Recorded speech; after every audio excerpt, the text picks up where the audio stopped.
All right, man. Good evening, everybody, man. It's a blessing to see all y'all smiling faces. I hope you can see mine, you know what I'm saying? Reflecting off your screen, you know what I'm saying? You can see my pearly whites. But nonetheless, today is Thursday. You know what time it is. We're talking basketball, everything you need to know basketball from high school to college, you know what I'm saying? The WBB, women's basketball to the NBA. And yes, we got some hot topics today.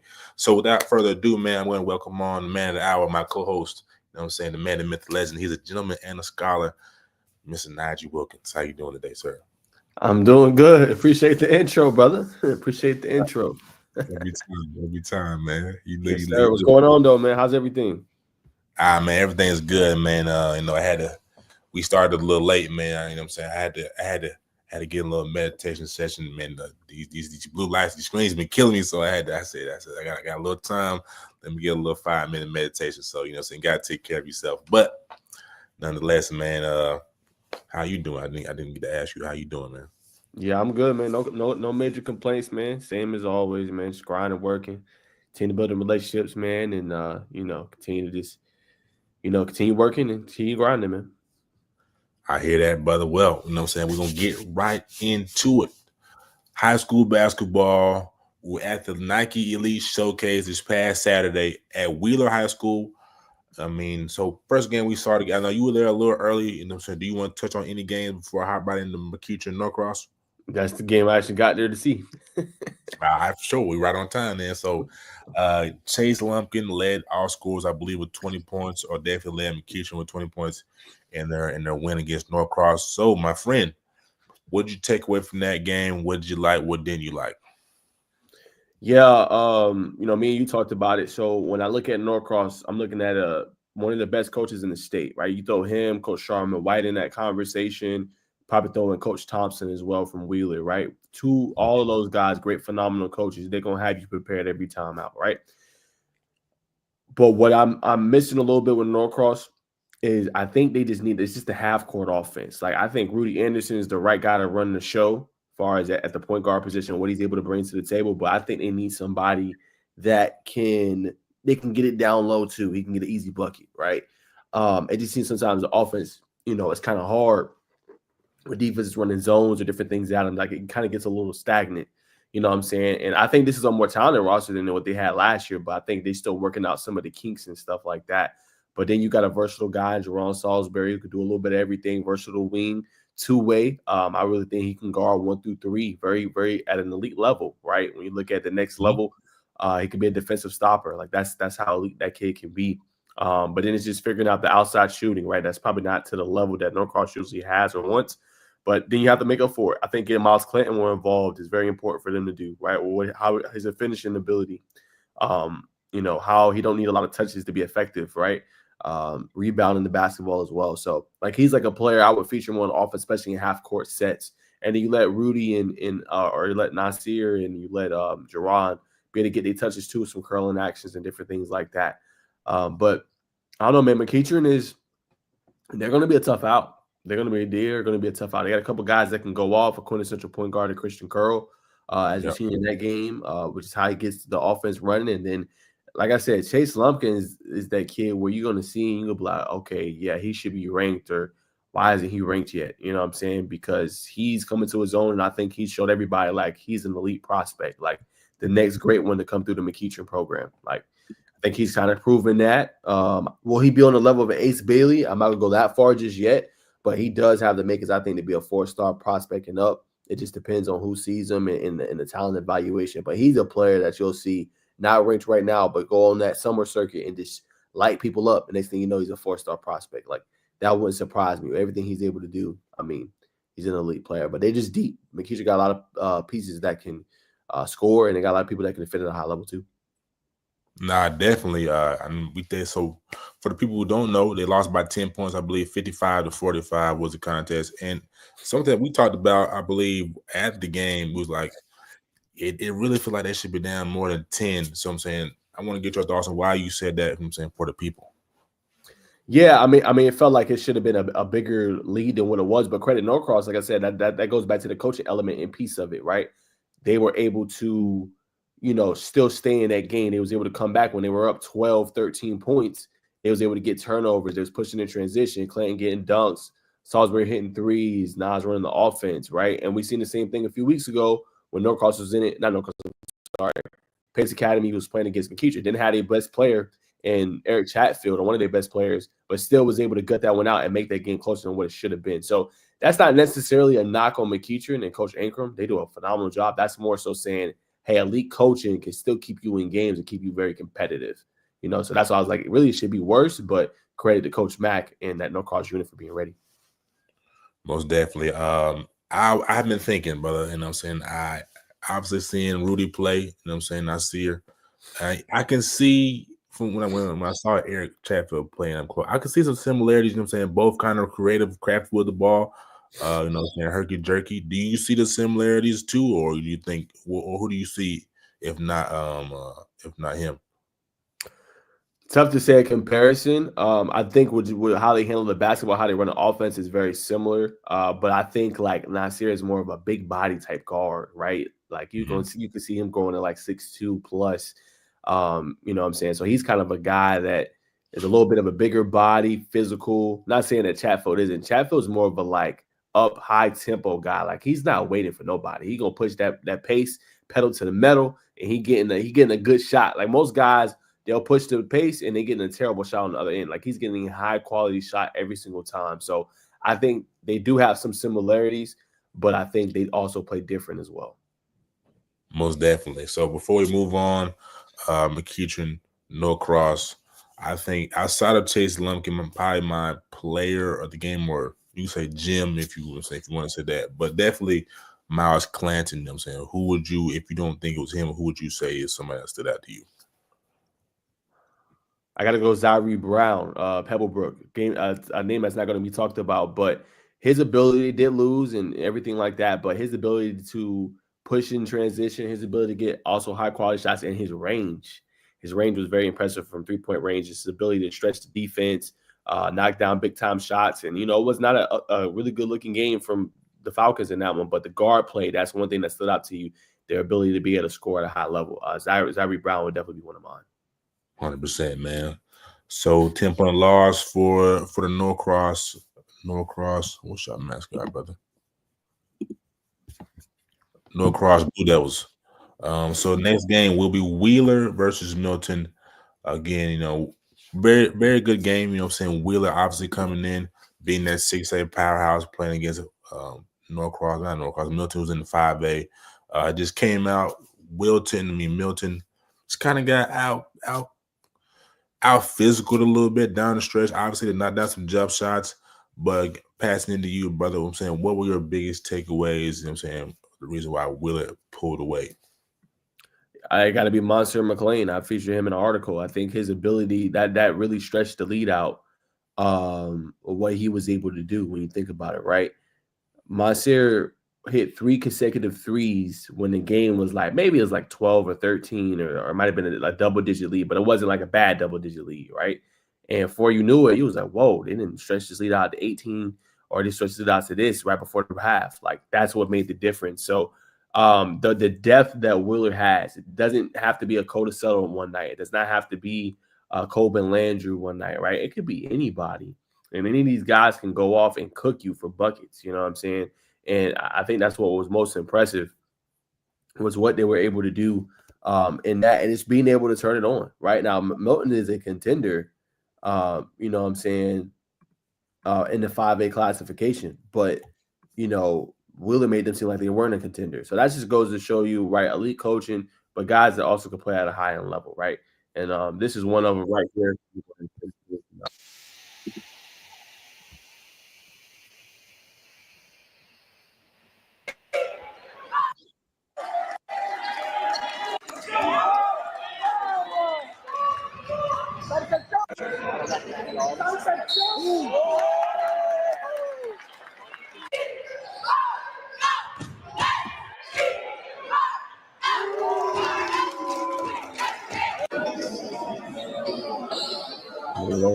Pivot, step, smooth release, you know what I'm saying? 2-point shot. You know what I'm saying? They just have so many ways they can come at you. Right. And this is what they did against Milton. Like, you got guys like Colbin finishing in the paint. Don't care who's in there. You know what I'm saying? So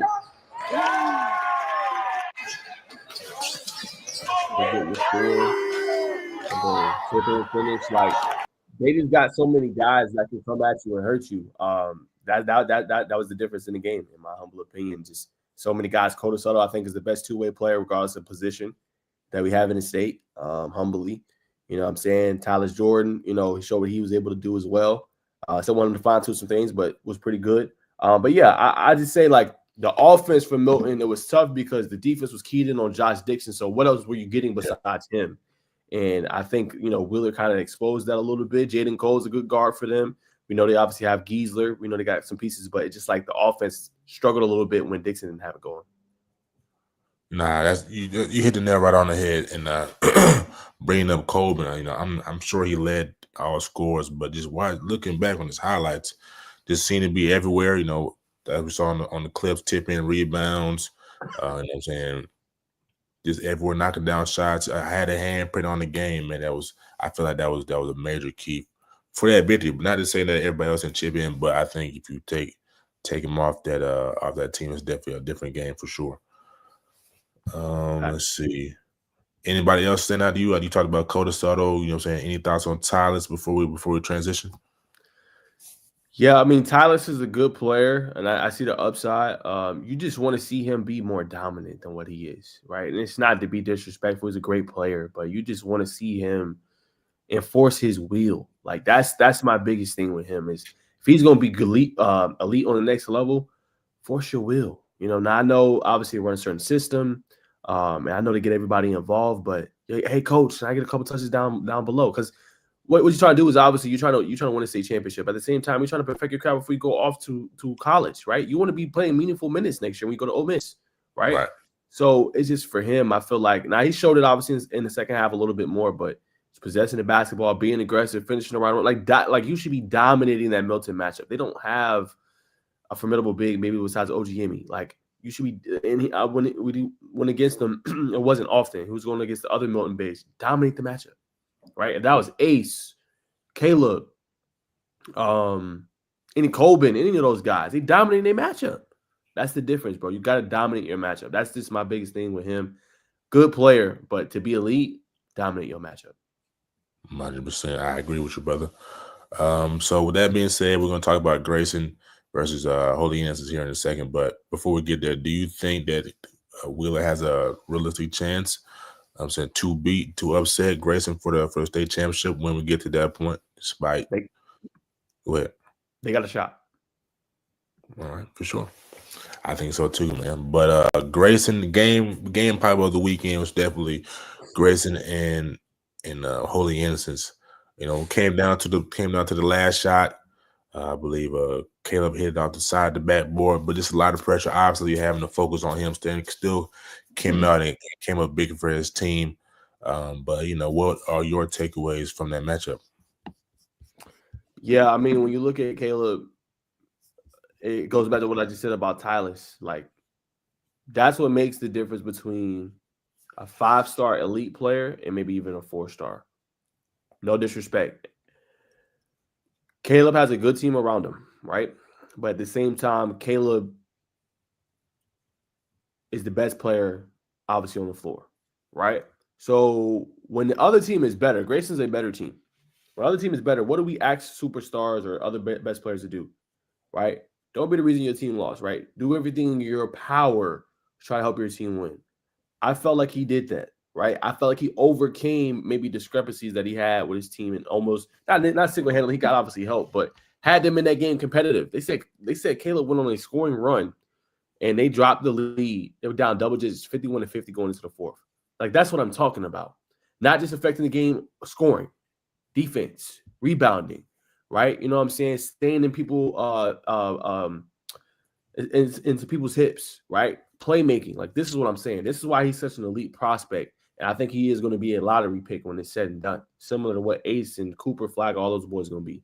Like, affect the game. Like, that's what he did in that one. There's no way, like, Grayson really should have won that, handled their business and whooped him. No disrespect. But that's the difference maker Caleb Wilson is. And he's gonna show everybody when he get to North Carolina. That's what he is.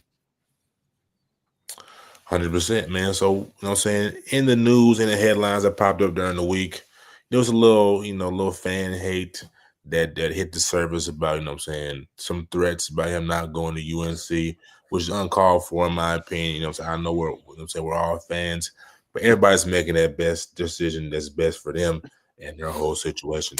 So again, what I'm saying, what did you think of the headline when it came across your TL? I don't know what's wrong with these fans. That's what it like hit my mind. What the hell is wrong with you? That's what crossed my mind. It's never that serious, bro. It's a commit. Get over it. Be an adult. Like, you know what I'm saying? He's a kid. What are we doing? What are we doing? It's stuff like that I don't appreciate. So what? He didn't go to Kentucky. He didn't want to go to Rupp Arena. So what? Move on. Why are you threatening people, man? Let that kid live his life and do what he's gonna do, man. You gonna have other recruits. You still got Jasper Johnson. You know what I'm saying? You still got a kid of Lewis. Like, bro, stop. You know what I'm saying? I just don't understand it. And these fans need the problem is they only see stuff from their angle. They never think about how these kids have to go through all this media attention, how these kids have to, go through this with the recruiting, and how these kids have to, deal with all these things simultaneously at one time. Like, think about all that. You know what I'm saying? Like, have some empathy. You know what I'm saying? He made a decision. No matter if it was a money-based, incentivized decision or not, or NIL decision or not. He has a family. Not everybody comes from the same background that you do. Mm-hmm. Okay? That's just a fact. So if you got money, cool. He might not be from that same situation. So put yourself in his shoes and figure out what he's trying to do. You know what I'm saying? Why he decided to do that. It's okay. You might not understand it. It's not for you to understand.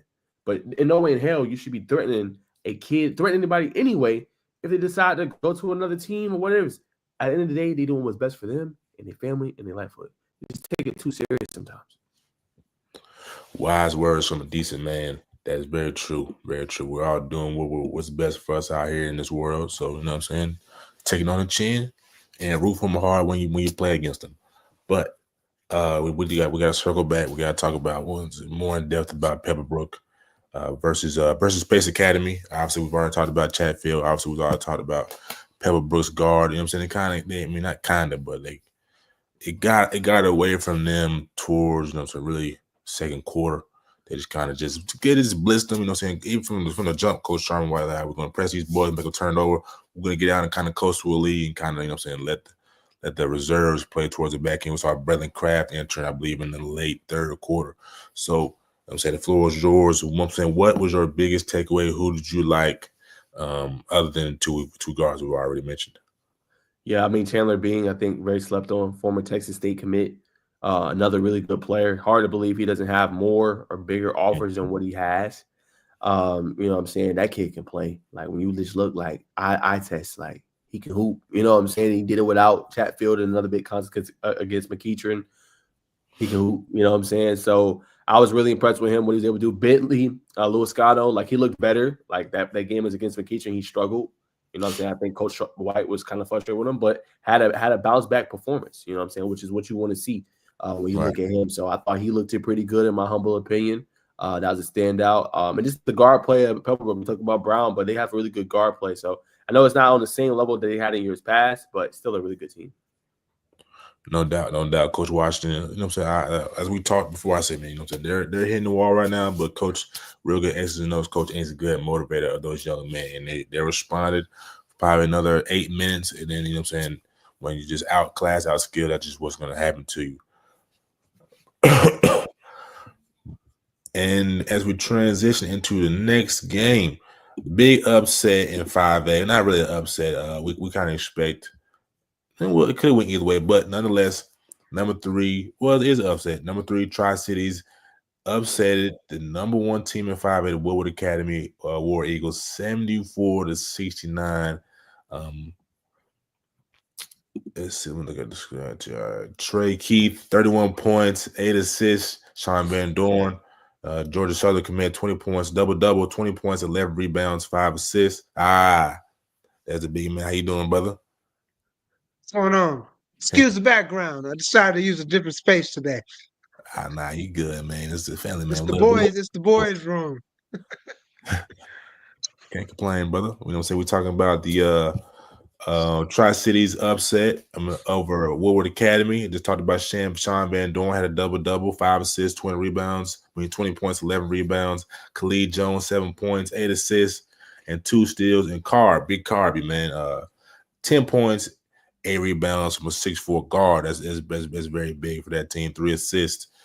So I'm go throw it to you, Naj. You know what I'm saying? We'll trickle down to today. You know what I'm saying? What did you think? I mean, obviously we know 5A is filled a lot of heavy hitters. You know what I'm saying? Anything can happen on any given night, especially at this point in the season. But what did you take? I think you just said it. I think you said the words out of my mouth. Like any given night, anything can happen. And when you look at all these classifications, you look at, okay, 6A is going to be intriguing when we break everything down when the Final Four, right? 4A is going to be really intriguing. What Pace Academy, Kale, Norfolk Coney. Then you look at 5A. So 5A may not be as enticing as those, but you look at Milton, obviously team you got to account for in there. Then you look at Woodward Academy, who at that point, they was one of my top teams. I mean, you look at 3 versatile scorers. Jarvis Haynes already a 4-star rated prospect, right? Who's really good. Zach Foster, who just makes the game look easy. You know what I'm saying? Eclipse Command. And then Deke Cooper.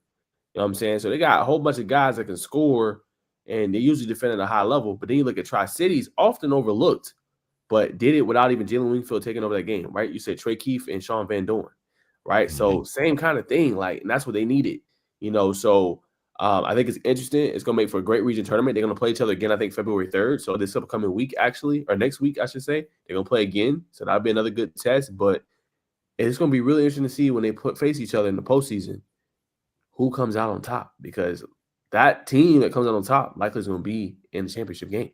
You know what I'm saying? So I think 5A is another one that's going to be really intriguing when you look at the top 4.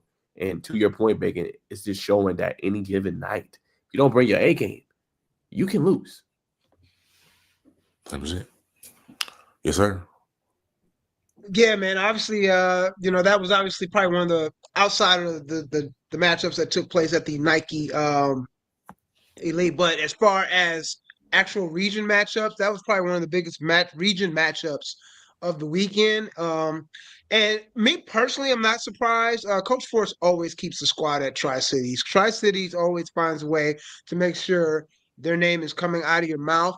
Me personally, I actually kind of think 5A is probably a little deeper than people think when it comes down to who can be a contender, or who's contenders. I think you look at 6A and everybody kind of looks at Grayson Wheeler, throw Norcross in there. McEachin, is actually playing well, so throw them in there. I think, and those are kind of the names that we're used to hearing, right? When you look at 6A. 5A, obviously a new 5A. You got Milton in 5A now. But again, you got, Woodward, Tri-Cities, Milton. Haven't seen Gainesville during this regular season, but I did see them. No, I take that back. I did see them actually against Wheeler. Yes, at the beginning of the season, early on at the Hawks Naismith. Gainesville, you got to put them people. You got to go see Gainesville. I'll say that. Go see them, and then you'll see like they need to be in the conversation too for 5A. And Dutchtown, Dutchtown's not that many years removed from winning a state title. Alexander, not far removed from winning a state title. So, and all those teams coached by very good coaches. So, for me personally, I think I'm probably more intrigued by 5A, because when you look at 6A, if we're honest, we're probably going to be like those 4 usual suspects that are at the top. There's a good chance it's going to be one of them. I think 5A may have a little bit more depth as far as who could actually probably creep in and win it all. But that Woodward, I think they got one more matchup, right? If I'm not mistaken, they got to do the second half of that of the regular season. Plus, you got the region tournament. Depending on how I'm assuming that they go into that 1 and 2. And then don't forget Decatur's in there. Decatur played Woodward very well about 3 weeks ago. Just kind of got away from a little late in the third, fourth quarter. Coach Welsh knows what he's doing. We've all seen Coach Welsh coach those great Langston Hughes teams. So, don't don't forget them either. I think, they could be one of those teams that, they get hot at the right time and, things fall their way. You never know. They might be right in the mix as well.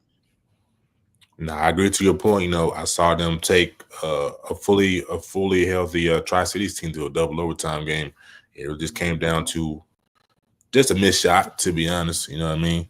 But that's a good point. That's a credit to what they got going on in Decatur. A very talented squad for sure. Yeah. They got some shooters over there, boy. They got some shooters over there. Nah, in fact, the only thing not gonna say red flag, but the only thing I don't like about them is that the big man, they're a little light down low. I mean, they got some height, but they don't got no gritty. Go it's get not, it. Yeah, I see what you mean. Yeah, I know what you mean. That's my only takeaway. But in tournament play, not really. Well, tournament play do or die time. I think it's still that you're gonna go as far as your guards go and maybe transition down to wings as far as your wings can take you. But they got some electric guards. You gotta lean on what's got you to the dance. So before we transition, so just give me y'all top three. So it don't have to be per the list, but what's your top 3 and 5A right now? I would probably, again, Milton. It'd probably be the top 3, depending on who you look at rankings wise. I know everybody kind of does different things, but I'd probably say right now, I'd probably go, not in no particular order, but I'd probably go Milton, Woodward, Tri-Cities. That'd probably be my top 3. But again, Gainesville, I could easily see myself swapping them out with any of those 3, if I'm honest. 100%. You agree, Nash? Yeah, same for me. I mean, I think they've proved all 3 of those that they are the top 3 teams. I'm gonna go. I'm gonna replace. I'm gonna put Try at 1. I'm gonna put I'm gonna put Milton at 2, then Woodward at 3. I just think one thing that Tri-Cities got going for them, they seem to be peaking at the right time. They're playing a lot better than they were at the beginning, and they got size, and they got guys who just gonna go get it. That's just me. But nonetheless, that'll conclude our 5A topic. So we're gonna talk about Gainesville. We're gonna talk about Gainesville before we transition out of our high school basketball. Link went dead on me. Hold on. Yeah, the link is going dead on me. So we're going to transition actually out of high school basketball. We're going to go into college basketball. We're talking about a hot topic. Kentucky plays Arkansas this Saturday. To what some may say, this is going to be a big matchup. This is Coach Cal first return back to the Bluegrass State, but his team is riddled with injuries. I believe I know Boogie Flynn is out for the season. That's going to be a big loss. I do Thorough is a big guard for them, but I just don't think they're going to have enough going to Bluegrass State. I believe Kentucky's on a winning streak now. Big win, I believe, a couple last games. So what do y'all think is going to happen? I'm going to start with you at the bottom, Dede. What I'm saying, what do you think the fanfare will be towards Coach Cal upon his entering? That's very. I actually just read where Pitino was urging the Kentucky fans to applaud Cal, and I understand where he's coming from. I wonder how. I wonder if it's going to be a petty situation, because we all know it was evident they were ready for him to leave. And it was it wasn't like it wasn't the greatest breakup, as they say. So I'm interested. I wonder if it's going to be a situation where, maybe cooler heads have prevailed, and maybe they'll realize, like, look, at the end of the day, this man brought us a whole lot of winning. So I'd like to see, him get a warm welcome. I think, it's Kentucky, man. I feel like they may, kind of, again, the hatch is probably buried, and they may just be like, hey, Cal's home this one time, let's clap it up for him. After that, game on.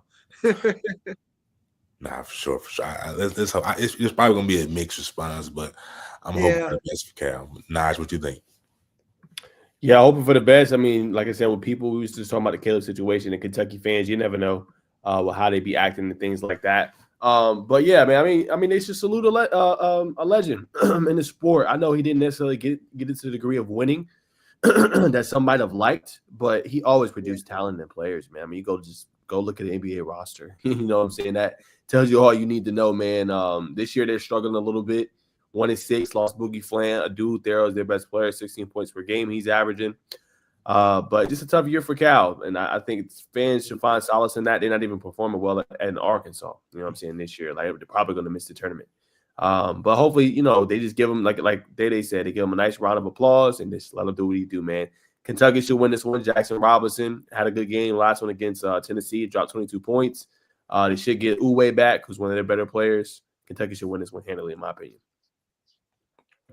100%. So, you know, just talk a little Arkansas basketball. They do have Darius Acuff coming next year. Of course, Boogie Flan will leave, but we know Acuff is coming. Elite point guard, probably the best point guard in the class, in my opinion.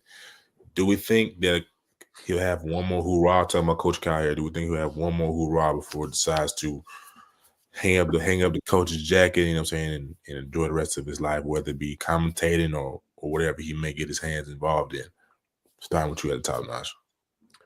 Tough to say right now. It's looking a little bleak, but it's year one. So I'm not going to sit there and say it's over or he's not going to have a chance. Let's see how he builds up the roster over the next few years. But I think when you evaluate Coach Cal, look at the next 3 to 7 years. I kind of give him in that window, that frame, to kind of see what he's going to be able to do. And then probably from there, he'll probably end up retiring. But I think he took this one. He felt the pressure. He felt like he wasn't wanted. Hey, let me go to Arkansas, another SEC school, see what I can do there. And obviously, Kentucky has been a great program, but let's not forget that he helped build it to what the power it is now in basketball. Kentucky wasn't, you know, to that level that we think of Kentucky is now. You know what I'm saying? So I do want to put that out there. I've always had good teams, but we always think of Kentucky like, okay, straight blue blood. So I'm not saying he's going to have the same success with Arkansas, but he is trying to do something different and build another really good program that has struggled over the past few years. So say give it time, but a 3 to 7 window, I would say. Pleasure, brother. Yeah, appreciate it. Yeah, I think that well, here's the thing. I think one, the alum there at Arkansas, they're gonna, you know, he's got that. That's gonna be there, you know, when it comes to the money side of things and him being able to need to go get the talent. You know, I mean, what is it, the Purdue chicken guy, I believe, or one of those chicken people there, you know, that it might be Tyson, maybe it's Tyson, but one of the chicken people, you know, their alum, their boosters, Jerry Jones, big booster. So I don't think him getting, you know, having the resources to bring in the talent is going to be an issue. And let's not forget, Arkansas back in the day was when, you know, when Coach Nolan Richardson was there, they were a premier basketball program. So he might be the right coach to try to, you know, especially from a namesake standpoint, that can you know, that can help bring that program back to what it, you know, used to be in the Richardson days. So and again, from a booster standpoint, you know, the resources are going to be there for him. It's just, you know, the recruiting trail and the type of talent you're going to get. I don't think he'll be able to do. I think he's going to have guys that are going to be a little more committed. I don't know that he'll be able to build, you know, what he built Kentucky into the point where he can go and get those one and dones. And you know, I think he's going to have guys. He's probably going to have to rely on the portal a little bit more, especially these first couple of years. But I think it's a situation where he definitely could get Kentucky to be, you know, one of the top teams. I mean, Arkansas, I'm sorry, to be one of the top teams in the conference in the next few years. Yeah, I agree, man. Down year, unfortunate year. I'll still say this until, you know what I'm saying, DJ gets, you know, plays better on the offensive end. I think that was a big one for Coach Cal. You know what I'm saying? Obviously, leaning on him as a premier guard, one of your point guards, to not score as efficiently as we thought he would coming out of Camden, I think really hurt the momentum and the steam for the Arkansas Razorback and even for the Kentucky Wildcats last year. But we're ready to look at the Burger Boys. You know what I'm saying? The Burger Boy list came out officially, I believe, yesterday. Day before, I think. I think it was Tuesday. Yeah, I think it was Tuesday. We got, am I shared? We got How many Georgia boys we got on this list here?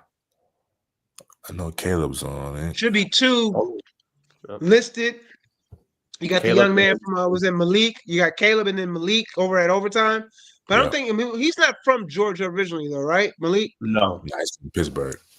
Yeah, that's what I thought. So technically though, he's listed as Georgia because of OTE being here. Right. Then I think on the girls' side, you just got one in Haley. Yeah. So it'll be interesting. It'll be a good one. What do you guys think? You guys feel like the McDonald's All-American, obviously it's still a badge of honor when it comes down to the stripes for your high school career, as far as what you've got on your resume, as far as accolades. But do you think it's, I don't know, and I know I'm a little older than you guys, but do you guys feel like it still kind of carries the weight that it used to, back in the day? Like people really looked. And maybe that, we kind of talked about this today at the station. Maybe that's the thing. Like in this day and age of social media, you don't necessarily have to wait till the McDonald's All-American game rolls around like you had to in my day to see who the top talent was. And there's people that you may never even heard of. Now today's day and age of social media, right.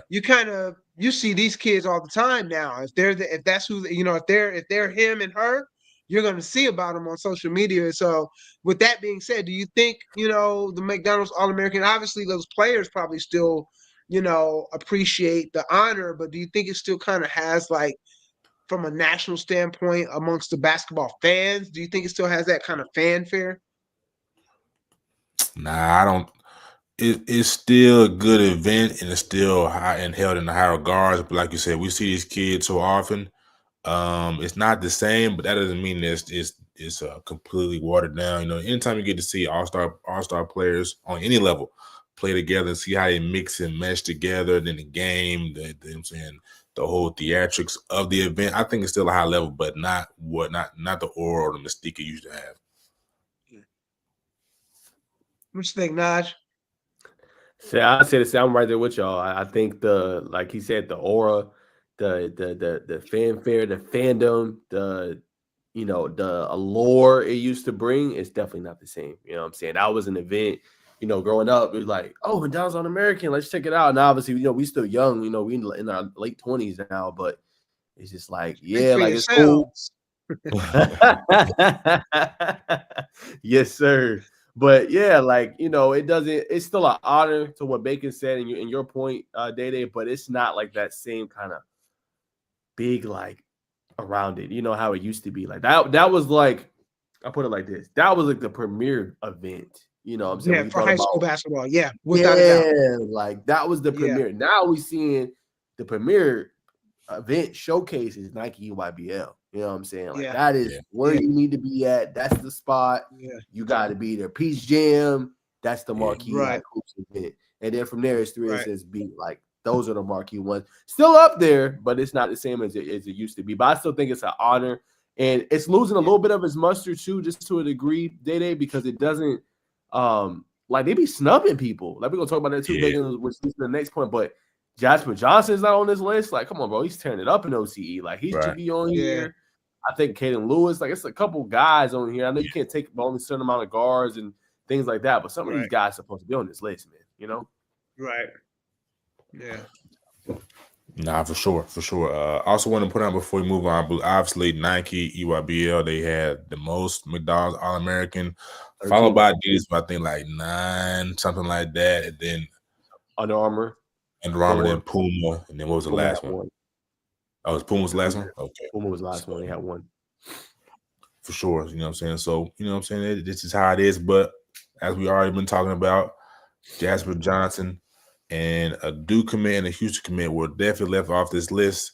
It's really crazy.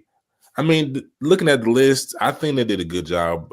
Maybe 1 or 2 last year people talked about should Browning be on the list, but not really any, father-son player, because Elijah Arenas, he's definitely who just committed to USC today. But just, why do you think, starting with you, Naj, why do you think these guys, why do you think they got snubbed, man? You just think it's not enough roster spots?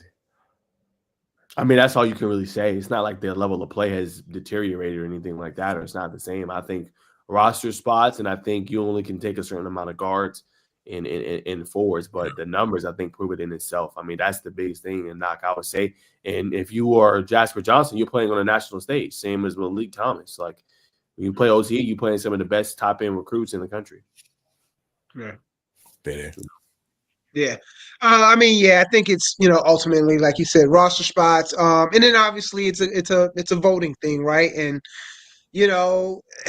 how many of these people that actually do the selection, do the voting, the final voting and all that, how much are they actually seeing of all of these kids? You know what I mean? Like the initial nominees list, you're talking about hundreds Right. of kids. So the reality that they've put their eyes on every last one of these kids, I'd say it's probably pretty slim.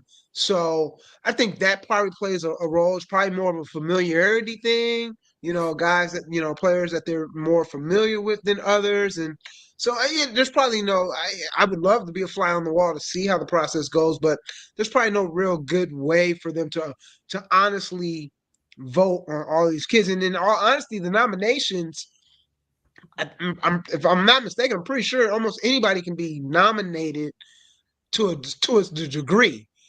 Like, and then they have to comb through all of that. So it's obviously, I'm sure who's more familiar with what players than others, and that's probably a big part of it. Because there's no way they're going to be familiar with all those initial nominees. Is it safe to say that it's a brand type of thing? Like who has a bigger brand for these type of events too? For sure. I mean, hey, it is a business. They do Yep. sell tickets. 100%. They do sell tickets. 100%. So, That'll be a great event. I'll definitely be tapped in. I know the two of y'all will be tapped in as well. Before we wrap up the college basketball boys, man, Ace Bailey has been turned a different corner, hitting a high throttle, man, averaging probably like 20, definitely well in the 20 range over the last couple games. Before we talk about him, do y'all think that Rutgers, because they still got, I think they got Illinois and some other quad 2, quad 1 matchups coming up, do you think they will sneak into the tournament? Go ahead, Nash. Nah, I don't think so. I was just going to play this quick clip from Switch Cultures just with Ace, but just to show his highlights. But no, unfortunately, they're 11-10. They are 2-8 against quad 1, and they are like 3-0 against quad 2. I don't see it, unfortunately. I think they had too much ground to make up. I do want to credit him and Dylan Harper for getting out the mud, though. Obviously, they've always been highly rated and ranked, but just going to a school like Rutgers, which was a perennial powerhouse. I know you know this better than me, Day back in the day.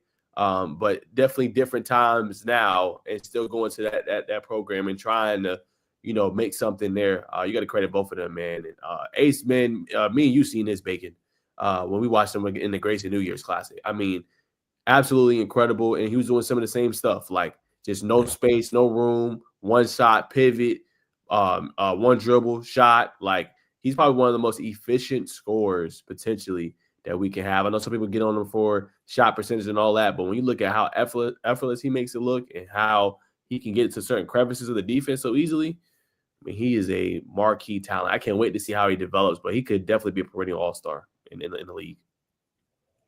Easy. That's where he changed his moves together. You muted. Oh. Yeah, I was saying, I was just doubling up what you said. Yeah, easily, man. He's a phenomenal talent. So, but it's gonna be tough for Rutgers, like you said. I mean, they're but I think you said it. Did you say it was just 2 quad 1 wins, right? Just 2 quad 1 wins. They're 2-8 and quad they're 1 3-0. wins. Quad 2. Yeah, and I'm not sure how many quad 1 matchups they have left, but I mean, you're looking at a situation where at this point you got to run the table throughout the stretch of your season and come out on top in your conference tournament. And not to say it couldn't be done, but I mean, we were having the same conversation about Georgia. Georgia's literally in almost the same identical situation with just 2 quad 1 wins. I think South Carolina was a quad 3 win for them last night, I think. But to your point, like with Rutgers, it's the same thing. They're going to pretty much have to, went out, and unfortunately for Georgia, they've got 5 ranked top 25 teams in the next stretch. I think all 5 games are all top 25 teams. So, but back to Rutgers, yeah, they're just gonna. It's almost a run the table type situation in order to get into the dance. Yeah, to your point, just to elaborate more, they have coming up Michigan on Saturday, Illinois, so that'll be a quad one win if they were able to win that at home. Illinois is obviously Okay. ranked.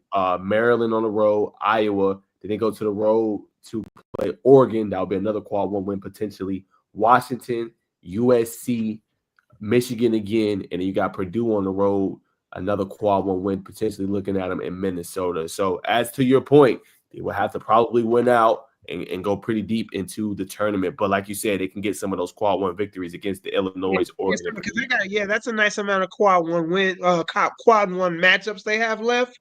It Yeah. sounds like so if they can win over 50% of those, maybe even 50%. That probably gets them in a good position, and then they can have a good outing in the tournament. Maybe at least getting to the conference tournament. The conference tournament. Maybe if at least getting to the conference championship game. Maybe they sneak their way in. It's possible. It's possible. Like I said, they went out and win all those top 25 games. Fanfare. I definitely would love to see the two in the tournament and see what type of match they can create. But that'll round out the college boys basketball segment. We're going to talk some WBB here.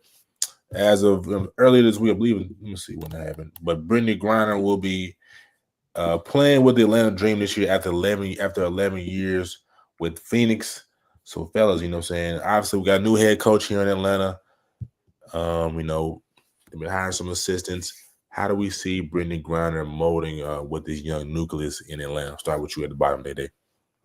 I think she brings a presence in the middle that they've never really had before. With this dream team, I think that's probably big more than anything, probably the biggest thing. And again, 10, 11 years in the league now. Obviously, her veteran leadership can definitely be something that, like you said, this young team can really kind of look to her. At least be that veteran leader from this is how we can get it done, because she's been there, she's been to the she's got the all-stars, 10-time all-star, all that. So she's definitely someone can lead from that point. And again, I think as far as the game on the court goes, definitely brings a presence in the middle that I don't feel like they've had before. And they just signed somebody else today. I literally walked in the house tonight and they just picked up another all-star, 3-time all-star. I saw the alert pop up, but I didn't get a chance because I told you I had to put the baby boy in the tub. But Right. so Atlanta Dream's like trying to, it looks like they're trying to really position themselves to get over that hump in the as far as really getting deep into the playoffs. I don't know. Did you find it yet, Bacon? Maya Caldwell. She graduated from UGA 2021. It seems she has her qualifying offer. Seems like she's coming back. Is that who we were talking about? What was the name? Maya Caldwell. No. Who was it? Hold on. Give me 2 seconds here. Brianna Jones.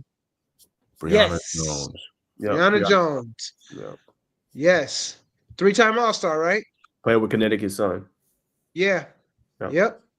So Dream obviously trying to, again, kind of get themselves deeper into postseason play. And I think it starts with Brittany and that veteran leadership she brings. And again, her size, she's still a force. I mean, she is still a force in the middle. So this is going to be fun to see how all this, and listen, her and Ryan Howard and, with them all on the court together, I think that's going to be something special. And shout out to the Dream, too. They've already sold out their season ticket. Their season ticket holders are sold. Those are all sold out. So that's tough. people are excited about the WNBA. Definitely, man. You gotta love women's basketball, man. We talk about it all the time. It's probably a more sophisticated game. You get to see everybody go through sets. Everybody's taking the mid-range jump shot we would like to see. So the beauty of the things, the small things in women's basketball. But I definitely would love to see the Dream. They had a good season. They had a decent season this past year, ups and downs, man. But let's hope we can get over the hump. You know what I'm saying, and get past the first round this year. But I was excited and to see where they develop and how far Miss Ryan Howard would take this team.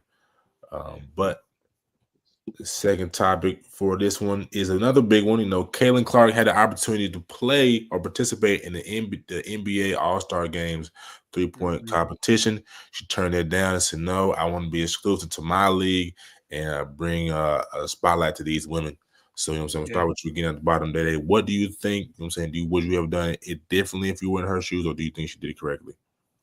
I wasn't surprised by that, honestly. I mean, the momentum that she's helped WNBA and women's basketball get right now, I think I don't see a problem with it. Again, if you're gonna put on a show, why not do it in front of, do it for the sport that you're actually there to play, right? And bring those fans to them. Let the WNBA get those ticket sales to see her put on a show versus the counterparts over at the NBA. And then maybe next year she goes and does the WNBA. It's not like her shooting's gonna stop, right? She can let her debut herself in a WNBA game, All-Star weekend game, and then come back maybe next year or the year after and then participate in that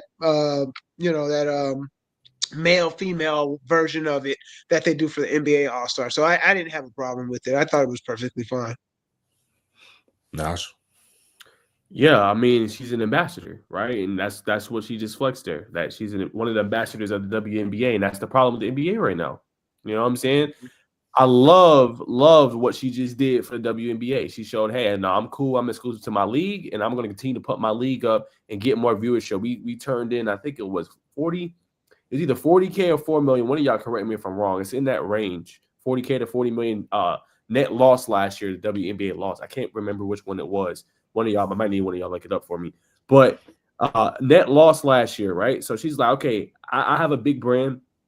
I have a big name. Let me use my own NIL and personal brand to get you guys eyes. You guys love me seeing me play. I'm going to put it on my league. And that's the problem with NBA. Obviously, Steph Curry's have participated, the Klay Thompsons of the world, and De'Aaron Fox. All the great shooters participate in the three-point contest. But I'm talking about specifically from a standpoint of, hey, I'm going to participate and I'm going to give full effort, not half-ass, right?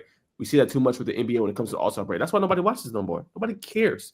Back to what we're saying about the McDonald's All-American. Now, it hasn't fallen off that much, but it doesn't have that same prestige that it once had. I remember watching that thing in 2016, and you was like, whoa. You know what I'm saying? When you seen Aaron Gordon and Zach LaVine going at each other, like, we have not gotten that type of allure aura about the All-Star break in a long time like that. So I credit her for that. And the NBA can take a page or two out of her book for their league ambassadors, like Anthony Edwards, you know what I'm saying? Yeah. Shai Gilgeous-Alexander right now, you know what I'm saying? Luka Doncic. LeBron has been carrying the mantle for a while. KD's been carrying it. Steph.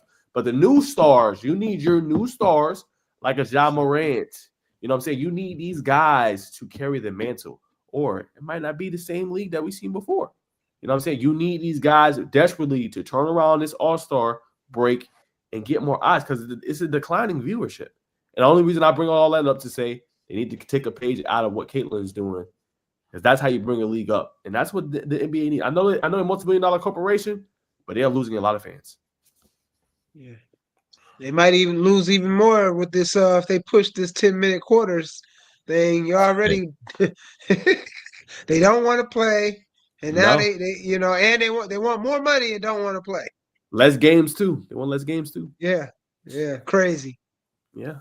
So should the NBA front office at this point, they got to come out and just make these guys. They got to put in the contract. When you get drafted or whatever going forward, like we need some of y'all to participate, man. You know what I'm saying? Because like I said, it's a dying breed. Yeah, it is a dying breed. Yeah, they, and part of it is, I don't know if the Players Association plays a role in any of that, as far as if they, can't make them play and things of that. And I don't know this, if that has any type of role in it. But yeah, man, I mean, it's just a different age, man. It's just a different era, and it's, these guys, man, they feel like, look, I'm out here doing the work, and I'm gonna do it when I want to do it, and you ain't gonna make me do what I don't want to do. And they kind of, they've kind of taken the power You know what I mean? Like Yeah. NBA really doesn't have any power on these guys anymore. So it's not. I just don't know what they can do, honestly. But they gotta figure it out. When you talk about even with you, like with the Aaron Gordon. Shoot, I'm the era of Golden Magic State. Johnson, Michael Jordan, Isaiah Thomas, Patrick Ewing, Akeem Olajuwon, all these guys playing. John Stockton, Karl Malone, Mhm. Reggie Miller, like all these dudes, Charles Barkley, like, and on and on and on. Nobody looked at it as a turnout. Same thing with the slam dunk contest. The best dunkers that were superstars were in the slam dunk contest. Sean Kemp, Kenny Smith, Michael Jordan, I Dominique mean, Wilkins, Wilkins. Mhm. like they didn't turn, they wanted to win everything. You know what I mean? Like, I'm gonna win everything. What? We pushing grocery carts down the aisle? Let's go. So that's not the mindset of these guys no more, man. Like, that's just the reality of it. They want to collect the check, they want to go out there, play when they need to play, and go home. And to your point, Diddy, that's why it's a declining product. It's literally that simple. You have to have people to care. And I can tell you what, you the NBA, you don't know what to do. Go look at the NFL. Go take a page out of their book. You know what they do? If you don't uphold them stipulations, you cut. You know what I'm saying? You're not about to mess up the brand or the shield of what we stand for. You know what I'm saying? Respectfully. Yeah. You know what I'm saying? Now, some things I don't agree with the NFL and how they do, but start putting in to some of the what you said, making stipulations that you got to uphold. Okay, if we get drafted and you a team or you a star, whatever it is, okay, this is what you have to fulfill. You're getting paid millions of dollars. You know how many people would love to be in your situation? Uphold what you're supposed to uphold. You got standards. Right. Like, hello, Right. hey, You know? you know what I'm saying? So uphold what you're supposed to uphold. So, and a lot of these players too, they get guaranteed contracts. Their contract not guaranteed in the NFL. Guaranteed money. Part. Yeah.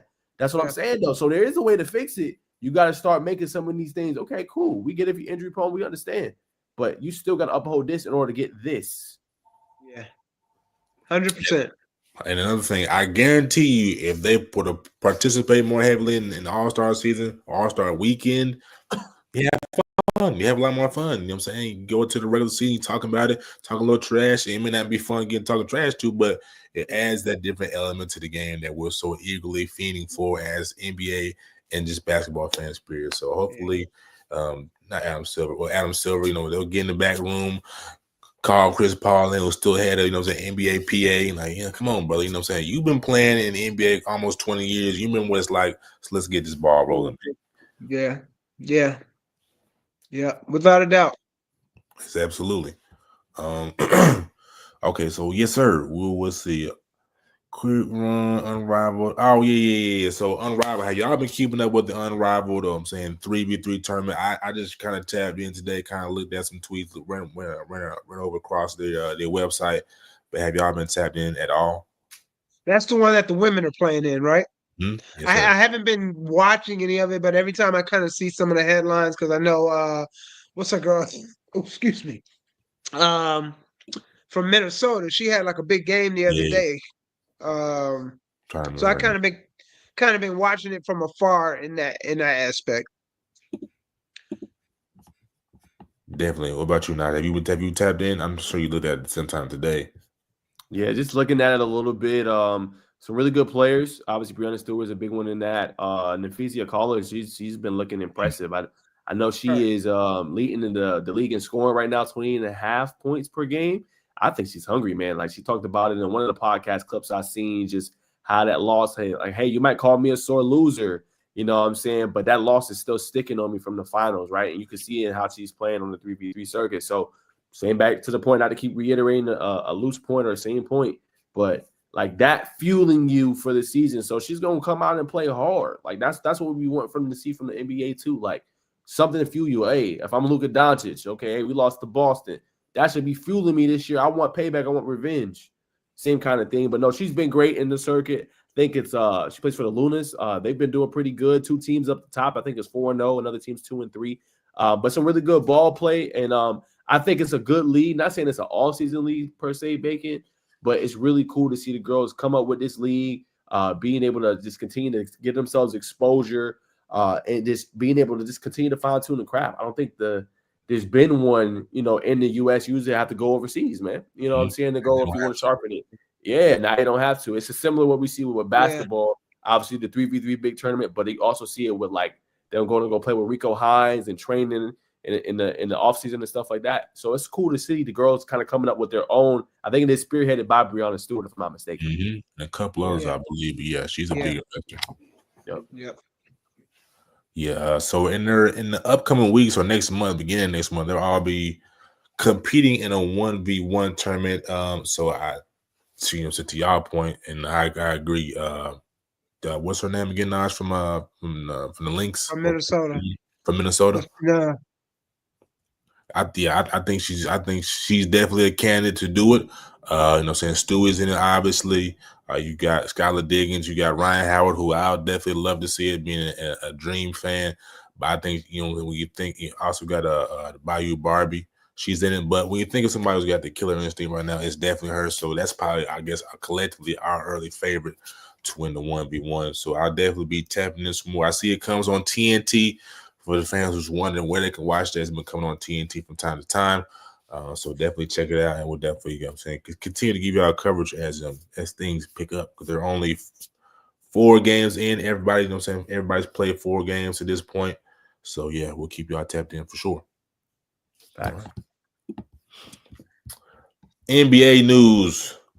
We're talking about, the Bronny situation. I want to come out and say first and foremost, I don't think, Coach Reddy killed Bronny's confidence when he threw him in there against Philly, in first quarter.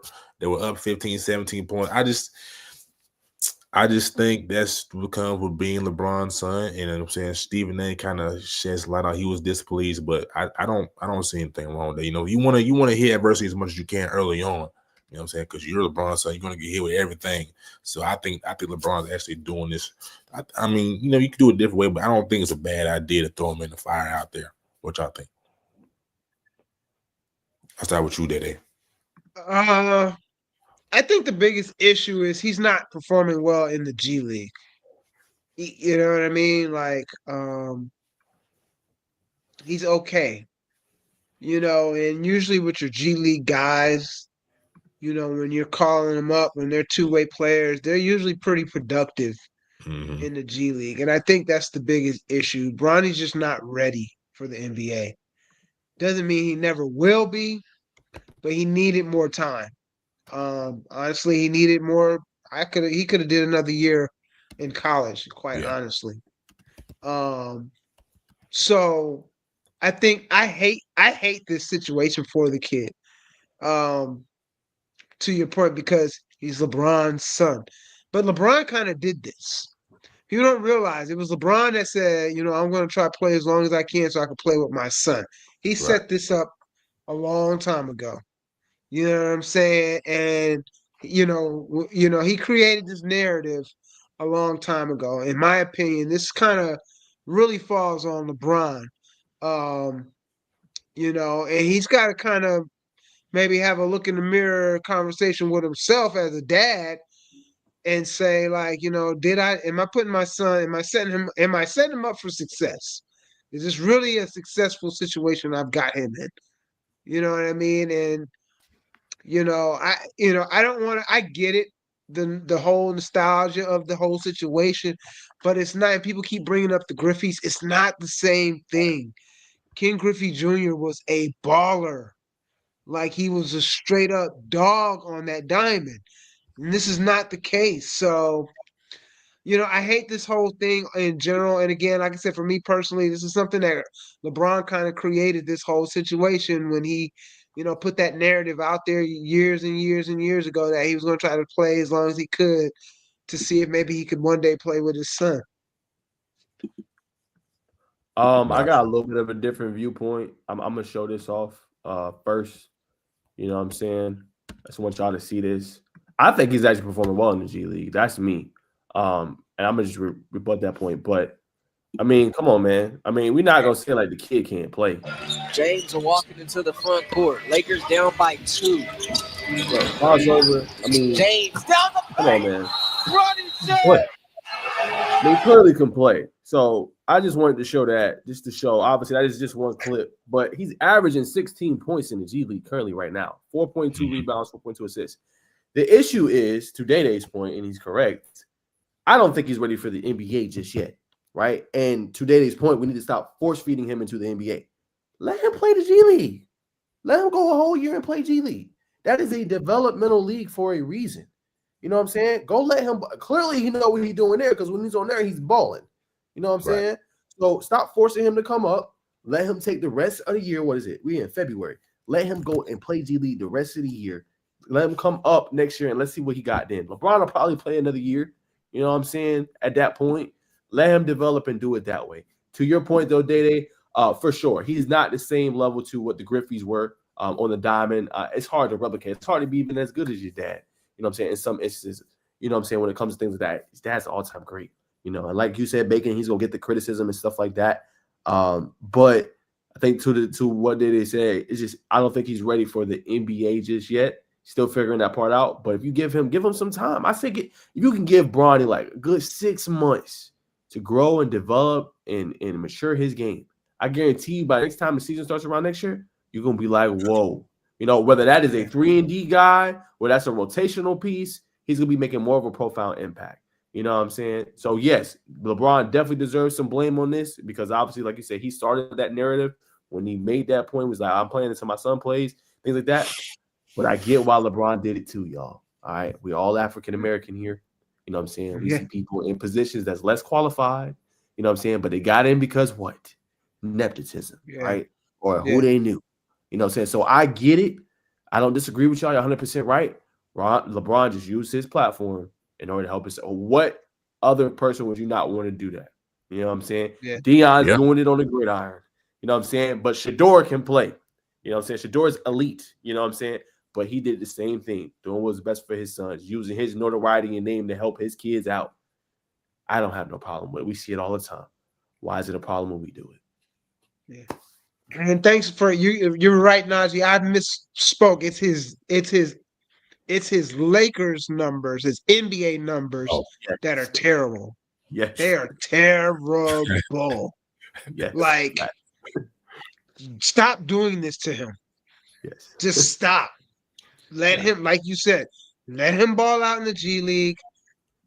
Just finish out, just stop it. So we'll see what happens, man. But again, I just hate that he's under this kind of light, and it's gonna happen because your dad is LeBron James. Well, to that point, let me ask y'all this: what do y'all think LeBron's reasoning is for just throwing him out there into a fire, coming off a heart condition? You know what I'm saying? All right, we're gonna draft you. You know what I'm saying? Our agent, you know what I'm saying? Rich, he gonna seclude you, get you that money. We're gonna bring you in. We're just gonna see if you can sink or swim. And if you can't swim, you're gonna sink, and then eventually through this grind, you're gonna swim. Why you think? To Najee's point, man, like that's his son. You know what I'm saying? And he want to do something ain't nobody else done in the NBA. Yeah, I mean, you know what I'm from saying? that, So that's he in his mind, his son can probably do it. He feels like his son can get it done. And maybe like I said, he's got to have that conversation with himself and say, okay, it ain't working up here. You're doing your thing down there. Let's just keep you down there. Let's stop. Because with me being up here, this is gonna always happen until you start performing up here. right? You know what I mean? And so, it's just tough, man. Like I said, I hate it for the kid because he probably would have loved it. I'm sure he loved the opportunity to be able to play with his dad, but I'm sure he would have took the regular path if it had been his choice. I'm sure he would have been like, yeah, I'll 2 more years. Because let's be honest. If he's Bronny James, the player, right? Right. Who he is, player-wise, skill-wise. If LeBron James isn't his dad, does Bronny James get drafted where he was drafted? Not a chance. Nah, no way in hell. Respectfully. It's been another year in college. He's probably not even recommended to go to the draft. Facts. You know what I mean? So that's a family conversation they got to have amongst themselves, and whatever they decide, it's on them. But I think LeBron's gotta be willing to just shoulder the weight that it's all gonna bring if it doesn't, as of now, like it's looking, be a successful situation. For sure. And to answer your question now, I think aside from what I'm saying, just him being the son and him blessing him, um, I think it's part to we see LeBron. He didn't have an easy role. You know what I'm saying? He came into the league, faced a lot of scrutiny as he grew. So just maybe preparing his son like this is I'm gonna let you hit it early like I did. So whenever you do your skills do catch up to the league, you'll be able to navigate it possibly a little better than I did. Right. That's my thoughts. Yeah, I think it's the same thing. A lot of people probably just think that he came from, his dad is a great, obviously billionaire, got a lot of money. He ain't faced no real adversity. You know what I'm saying? So that could be his way. You know what I'm saying? This is what people probably think, but that could be his way of saying, okay, son, like, I'm still gonna make you get it out the mud. Like, you know what I'm saying? Yeah. It might not be to the level that I had to deal with the scrutiny I had to deal with at such a young age, but it's still some scrutiny, and this is what it takes to be great. So I think in the same token, he's holding him to a high standard. And he's like, if you want this, these are some of the things you got to go through. How do you respond? I agree, fellas. What we all know, LeBron is gonna get it done. You know what I'm saying? Bryce is coming up behind Brian, so that'll be interesting as well. But second topic is the Jimmy Butler saga. It came out on Draymond Green's podcast that Tim Hardaway Jr., the legend, right? You know what I'm saying, one of the best crossovers in the game. He believed that it's Pat Riley's fault. You know what I'm saying? He let everything get out of hand. Obviously, Jimmy, I didn't know this. Jimmy had been catching private PJs to practice, you know what I'm saying, before at the games. I didn't know that. So when you let things like that go on, why all of a sudden that I guess things have gone awry that you kind of, you know what I'm saying, bow up and say, nah, brother, you're not going to do this. I'm suspending you for 7 games, and that's going to be it. Well, he walked out of practice. You know what I'm saying? Oh, yeah. He walked out of practice, and then they said he wasn't starting no more. So, I mean, you're a detriment to the team at that point. You know what I'm saying? So I think that's why he's looking at it. When you play high quality basketball, and when you got this team going in finals appearances, you let some stuff slide. I mean, that's just the rule, right? Because you got a resume record that's proved that, hey, I deserve a little bit of leeway. That's with almost anything, right? Yeah. So it's just a hard situation. Jimmy obviously doesn't want to be here anymore. To the Pat Riley point, we seen it. A lot of people said that when LeBron left. You know what I'm saying? They said, eventually things coming out that he was the reason LeBron ended up leaving because, he wanted the control. But that's Pat Riley. He's an older guy, coached the Lakers. He's like, man, I ain't got time. I don't have to deal with all this. Like, I didn't make my heyday. I didn't do what I'm supposed to do. I'm running the team now. Like, if you don't want to be here, then you don't got to be here. So I think Pat Riley's looking at it like, look, man, I done paid you the money you wanted. I done did everything in my power as best as I can to help you and get this team where it's supposed to be. Like, I don't know what else you want me to do. That's, again, I'm not saying he's correct, y'all, but that is probably how Pat Riley is looking at it. If you're Jimmy, I understand his point of view. He's like, man, look, I done gave you all I had. Like, look, I just want to pay my money, and that's what it is. They don't want to do it. So I want some help too. Yeah, I want some help too. Exactly. So I think it's just a stalemate with two disconcerting, bodies that ain't getting really what they both want. You know what I'm saying? And then you just get for this messy situation. And then to your point, that's going to come up here in a second, Bacon, with Golden State. I don't know if that's a good fit. They did get a big win last night against OKC. Steph looked good.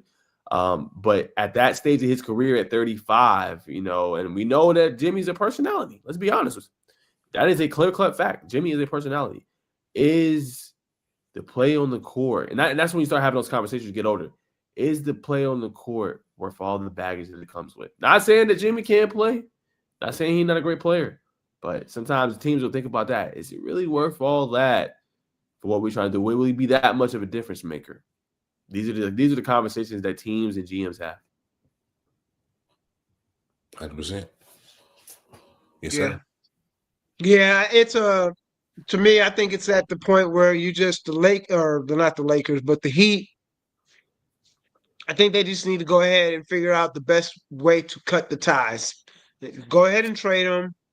Figure out what you can get back, but understanding that you're probably not going to get back what you want because at this point, I think you just got to make a trade. You know what I'm saying? Like, get him gone because you got a lot of young guys in that locker room. You're basically getting this roster retooled. You know what I mean? And so at this point, find a good situation. Everybody can be somewhat happy. Unfortunately, the Heat probably going to be less happy than Jimmy. Um, a team that I would be if I was in front office for this team, I would actually at least raise my eyebrow at Jimmy, and that's the Milwaukee Bucks. Remember, Dame they wanted to connect 2 years ago, and Portland didn't want to send Do it. Dame to Miami. Facts. The Bucks, with a player like Jimmy Butler, I think propel themselves into the top of being one. Because right now it's Cleveland, Celtics, Knicks, right? I think the Bucks can propel themselves into that top three with a player like Jimmy Butler. The question is, what pieces do the Bucks have to give up? Because they can't give up too much. They got to have a bench. Is it picks? What is it? But if I'm the Bucks, that's actually entertaining because to me, that's the only way you entertain bringing whatever's coming with Jimmy. If you go get him, whatever's coming with him. Yeah. That's the only way you go get it is because he's the one piece that can put you over the hump and put you in serious contention for the title. Absolutely. She definitely bring some Jimmy cans. But I mean, Milwaukee it may be a good suitor. I read some reports on ESPN that Miami will be looking for some picks. Right now they got it. I believe Sean's reported that the Suns are the front runners for Jimmy Butler, but we know Bradley Beal's got that big contract. You want to bring on that type of money, but the Warriors have shifted. They have pivoted away from Jimmy. It seems like at this point to Zach LaVine. During that sweepstakes, he's the younger, I'm saying, probably more affordable option for them, which I don't think is a bad look for the Warriors as well. We can talk about that later. But to y'all point, how y'all alluded to it earlier, we would talk about the NBA All-Star Weekend. Players, they got. I mean, we when I was young, I definitely the players they need a lot more freedom to kind of move around. Just was that type of vibe in the NBA. But as we see at age, it's not gonna. I mean, nothing ends pretty when things separate for the most part. But this is a marriage, that's going south quick, and yeah, go ahead, Nas. Just off of that point, that's another reason why the league is where it is. A player can force a trade or say he wants out whenever. Yeah. What other league can you really do that? NFL to a certain level, maybe, but it's still slim. You can't just say, "Oh, I don't want to play here no more," and get what you want. Yeah, and at least in the NFL, if you ain't playing, you ain't getting paid. Yeah. You ain't collecting no check. You know what I'm saying? These players will not play getting paid millions and say, "Oh, I just don't want to play there no more." Like, what? Yeah. It's crazy. It's crazy. I'm just saying. Nah, for sure. Yep.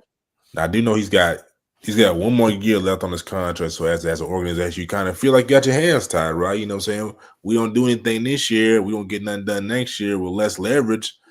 Yeah. He's just gonna walk away scot-free. So realistically, for the Heat, this is their best year to trade him and get the most trade value out of him. Just get what you can get out of him.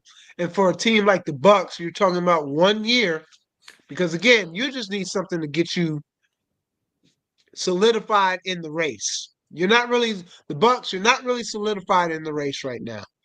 Jimmy can probably help solidify you in the race. You're talking about 1 year. He's gonna ball out because it's 1 year. Right. So he's gonna want to get a new check, right? So he's gonna ball out wherever he goes. So if I'm the Bucks, I at least raise my eyebrow. I might call Pat like, "Hey, meet me at the Clevelander on South Beach. Let's talk it up." For sure. One more thing on that point. You could also pull an OKC. What you mean? I wouldn't Everyone, mess. I don't like. I love what no, OKC has. no, Don't no, do no. that. I know. I don't mean going there. No, I'm saying you can pull an Oh, OKC and a Sam Presti. We want to clown them when they let James Harden go, and eventually got rid of right, Russell Westbrook. Look at all them picks they right. got. Them boys got like 10 first-round picks. You know what I'm Yeah, saying? and that's Sometimes why you they got look to do how they that. look. You see what I'm saying? Like, and they still Yeah, ain't. They still building out the roster. Like, now it took them a couple yep, years, but that is a good model to follow. Like, hey, we might yeah, have to. We got Tyler Hero, bam. Let's sell yep. some pieces. Let's get some picks. Like you said, you're not gonna always get reputable conversation. You know what I'm saying? Or what you really No, of the value. Use that to rebuild your team. Yeah, right. expose a young coach. I agree. I Yep, agree. Not like a Doc yep, Rivers situation where he didn't want to rebuild. So yeah, that's a good point, brother. So yep. we'll see. De'Aaron Fox, another big one, you know what I'm saying? He's expected to move beach or to be traded away. Another trade saga. Be traded away from the Kings before the trade deadline, which is February the 6th, 3:30 p.m. Um, the Suns, they're trending up right now. You know what I mean? I guess he's fed up. He wants to go somewhere where he has a for sure thing and wants to win. I mean, so what y'all think, man? You think again this is another black eye on the NBA, or are you shy with De'Aaron Fox and want to go play for a contender and see what you're made of? The Heat and the Kings should collaborate. This is Jimmy over there to die. Talk That'd about be the ultimate petty party. They should collaborate. You go there and you go there. Have fun. See ya. that'd be crazy work, crazy business. But nah, again, to Nadi's point, man, I mean, that's what the NBA has become. I don't want to be here. I want out. Y'all figure it out. You know what I'm saying? And they put these teams in really jacked up positions. So another ugly situation. Ideal trade. I don't even know for De'Aaron, man, because I like that kid. He's nice. I just don't know where you go with him. If you're the Kings, I don't know who you try to consider as a trade partner. I mean, you don't want him to stay out west, so you probably don't want him ending up with like the Warriors. Um, I don't know. That's a good one. Philly, not Philly. Nah, they don't need him. No. Lakers could use him. Lakers Yeah, could use Lakers. Yeah, Lakers definitely. Lakers Clips 1 or 2. Yep. That's a good point. They could definitely use him. You know what I'm saying? I don't know. Like the Spurs doesn't make sense to me with the young core they got. I mean, Stephon Castle, his first year. I mean, he's looked great for them. He's been high level. You know what I'm saying? So yeah, I mean, he's been really good in my opinion. If you the Spurs, why would you go waste that talent that you've been able to build, right? Okay, so Wemby's the building block, that cornerstone piece for you. Got a nice guard in Stephon Castle, and what he's been able to do, right? You got another really good guard, and let me make sure I got his name right. Don't want to mess it up. Hold on. Where's his name? Wrong team. I'm sorry, y'all. Devin Vassell. Trying to get that name right. Devin Vassell's another really good guard. If you're the Spurs, it's like I don't want to leverage my future. My future could be bright. You know what I'm saying? And that's not to say De'Aaron Fox will mess all that up, but I feel like you got the guard in place with Castle to be that quintessential guard for you. You know what I'm saying? So I wouldn't leverage my future for that. If I'm Fox, I mean, maybe the Suns, you know what I'm saying? Because they need a guy that can do that, orchestrate the offense, get his own shot, play make. That make a lot of sense. They've been struggling this year. You know what I'm saying? We look at the Suns. And then another team, like I said, Lakers. That'd be a great pick. But it's like, if you're the Lakers, I probably don't want to take my 2027 draft pick. I haven't drafted in a while in the first round. I probably don't want to give that up. So I don't know. He's in a tough spot, but I want to give him credit though, Day because he got out the mud with the Kings. He's been there for so long. Like Look at everything they leverage. Tyrese Halliburton ended up leaving and getting traded to the Pacers. Like Harrison Barnes signed with the Spurs this offseason. Like he did what he could, bro, and got them to I think it was past the first round, I believe. I'm not mistaken. beating Golden State. So he did what he could. And they fired the coach. It's time to move on. I agree. Me, G, my brother. Sorry about that. Oh, I muted myself. That's my bad. But nah, you're right. He stuck it out. So you can't be mad at him. He wants to win. And these teams, they just get put in these bad positions, man. Once a guy don't want to be there, man, there's nothing you can do. There's nothing you can do. Nope. That's a situation the Bucks got to figure out with Giannis, in my opinion. Yeah. It's been 3 years now? They're 3 years removed from that title. And they really haven't been close. So, I think they might be in those same shoes pretty soon. That's a valid point. That's definitely a marriage to watch going forward. Will it end sour? Will it end sweet? If he does decide to leave, where will he go? But another guard who's been lighting up the circuit, Shai Gilgeous, is back at the top of the scoring leaders list, averaging 32. SGA, man, he's elite, brother. So there was some talk at the beginning of the season. Can we see him take that leap after I think he fell bad at 3 points in his total average? But this seems to be a young man like clockwork continues to cook.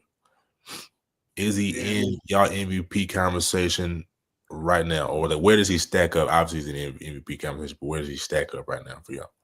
I'll start. I'll go ahead and be honest. What Dede thinks of his answer. He should have won it last year. He should have won it last year.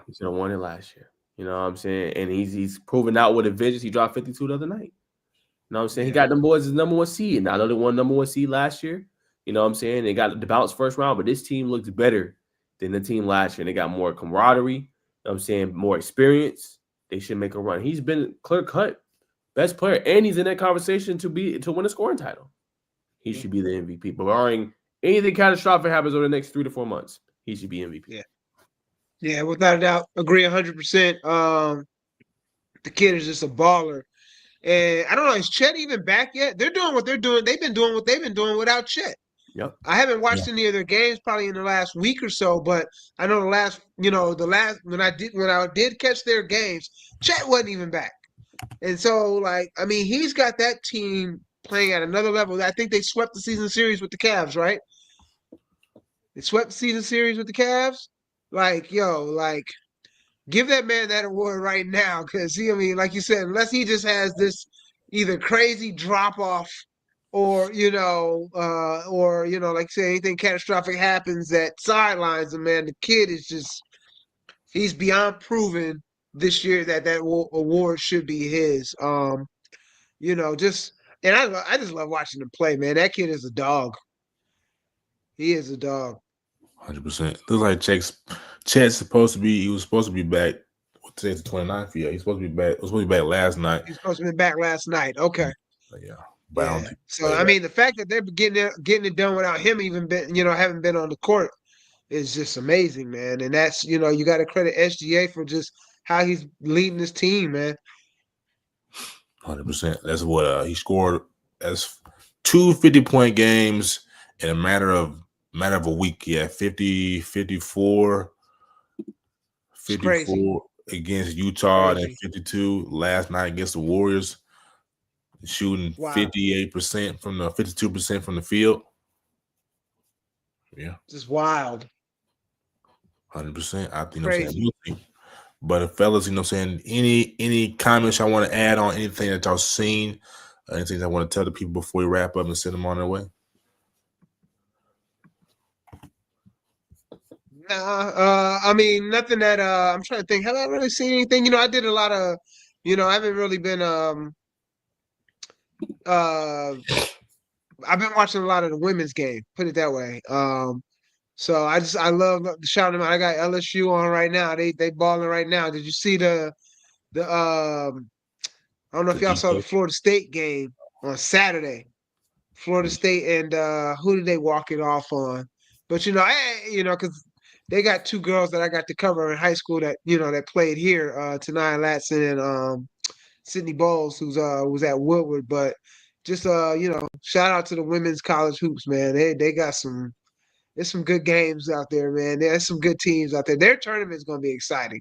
Yes, it is. As far as things I've seen, and then as far as just words, man, just keep hey man, keep grinding. Whatever you got going on, just keep grinding, man. Ups, downs, sideways, whatever the case may be. Heck, and I think me and Najee had this conversation. Never feel like, even when things are on the up, never feel like you can't keep growing. 50 years old, man. I'm still feel like I can keep learning and growing, man. I'm learning and growing with y'all. You know what I'm saying? So yeah, that's about it, man. Show the love, y'all check out these women's college hoops, they balling, and yeah, just keep grinding. 100%. Mr. Wilkins. No, I said my government last name. I seen a quote today from Jeff Bezos, and he said it was an interesting quote. I think it was a video attached to it, but it was like, just because you work hard don't mean you're gonna be successful. You know what I'm saying? And he was more like that first, you could be grinding to Day-Day's point for like 3 or 4 years and not see anything. But then that 5th year could be the year that changes your life, or the year that you're on top of the mountaintop. You're on the mountaintop. So that's just going to say, like, when you do something, even though you're chasing success, don't do it for success. Like, right? Do it because, one, you desire to do it. You love to do it. You got a passion for it. And don't just do it because of the accolades. That's another thing I think a lot of these athletes mess up in. Oh, yeah, I'm good at basketball. I can make money, but don't truly love it, or don't truly have a passion for it. And then that's when the fire lights out. So I would say, don't do something because of the glitz and glamour. Oh, I want to have a Mercedes. I want to have a Hellcat. I want to have a Tesla. I want to have a mansion, right? That's all cool. I'm not saying there's anything wrong with that. But also think about the process of it too. How long it's going to take you to get there. Any industry, no matter what you do, Daddy can attest to this, right? The media industry. He's been doing it for years. You know what I'm saying? Just even getting new recognition, it takes a while. You know what I'm saying? And me and you, we going through it now, Bacon. We in the early premise of it. You know what I'm saying? We like 2 years, about to go on 3 years in. You know what I'm saying? And a lot of people quit right now. Oh, I'm not making no money, or I'm struggling, or whatever. They quit before that success comes. So it's like, don't just do it for the success. You know what I'm saying? Because if you do it for that, you can end up getting lost in it, and then end up not having the same passion that you had before for it. Yeah. And that's important to remember too for the athletes, whoever's watching. Do it because you love to do it. And then you can talk about everything else later when it does eventually come. But if you just give up when it's not there and the success ain't there, then what was the point of doing it in the first place? Yeah. That's tough act to follow right there. That's something you need to you pull out your pad and write that down. That was some good game. But I'll kind of piggyback off that and segue into a different point. Definitely in this lifetime, you're gonna go through ups and downs. Life is very hard, right? But make the most of it with what you can. You know what I mean? If you live in a shack, so you don't have no stove, you know what I'm saying? You can still go down to the store, get you some goldfish and some peanut butter and jelly, and you can eat like that for a while and be fed. But what I'm saying all that to say is, especially I'm sure everybody who's watching this show, is watching on a TV screen or their phone or tablet, laptop, right? My biggest advice for you, man, in your time, definitely go out into nature and leave your phone in the car, leave it wherever it is, man, and really, let God, talk to you, because we get so caught up in these electronics. We're always scatterbrained. Probably majority of y'all can't even meditate right now because your mind is always going. So definitely take some time, put those phones down. I know we hear it all the time, but I think now and into the future, as the world becomes more digital and as we enter the quantum phase, right, that's going to be more prevalent. So take that with y'all. Take everything we all said today and apply that. And I promise you, life will be that much sweeter and easier as it goes on. So thank y'all for watching. Again, ladies and gentlemen, this is the Just Citizen News Podcast, basketball edition now. You know what I'm saying? Let me see how many views we got here today. We have approximately, we got a little over 100 days, so we appreciate all the 100, probably 110, 111, 110 viewers tuning in today, man. Again, we're back Tuesdays, or Wednesdays probably, but basketball is Thursday, man. I'm Bacon. To my left is Najeh, And below us, you know what I'm saying, on top of us, because he's a sage with wisdom and age, is our great friend, our OG, Damian Dade Lewis of Prep Sports Nation, man. We'll be back next Thursday, man. Peace and love, everybody. Yeah.